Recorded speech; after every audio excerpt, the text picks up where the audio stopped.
The long vowel of the day is E, represented by the digraph EY and the graph Y. Parents, today we're learning 2 more ways to spell the long vowel E sound, E, like in monkey and happy. So far, we've learned the open syllable E and the digraphs double E and EA. So today we're exploring EY and Y. These spellings can both make the long E sound. So let's try them together. We have monkey and happy. Listen carefully. Monk, E, hap, E. Sometimes the long E sound is spelt with EY and sometimes with just the letter Y. So let's look at some EY words. We have key, monkey, turkey, and hockey. Say them slowly. E, monk, E, Turk, E, hock, E. Now let's look at some Y words. We have happy, funny, sleepy, and rainy. Let's say them slowly. Hap, E, fun, E, sleep, E, rain, E. Notice that EY is often common for words that are nouns like things, and Y is very common for adjectives, so describing words. And this is just a helpful pattern, but not always a strict rule. And both of them can say E.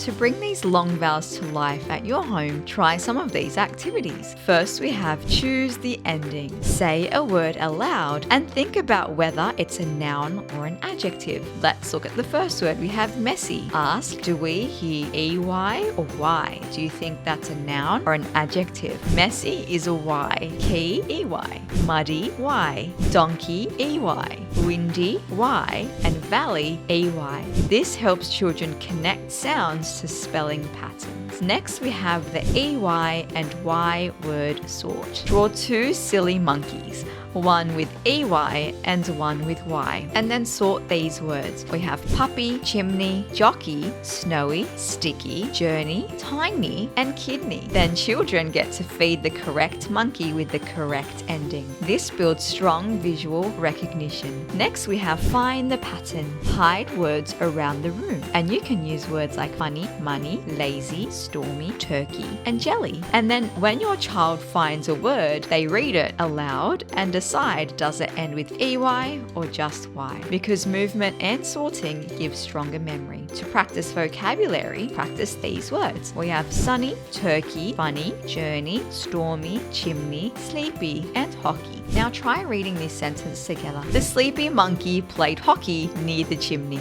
For older children, create a silly sentence using 3 EY or Y words, like the funny donkey went on a messy journey. Funny sentences help patterns stick. For writing time, write these words. We have key, rainy, valley, and muddy. And then circle the spelling, making the long E sound. So in key, we have EY, rainy, Y, valley, EY, and muddy, Y. And older learners can create 2 columns, EY words and Y words. And then let them write as many words as they can think of. Then ask, do you notice a pattern? For spelling, EY and Y are alternative long E spellings. They're often found at the ends of words, and it's common in everyday vocabulary. Y is especially common in longer describing words, while EY appears in common nouns. So children who notice these patterns become more flexible and confident readers. To wrap up, finish with the long E ending challenge. Say a word aloud like the word sleepy, and then ask them,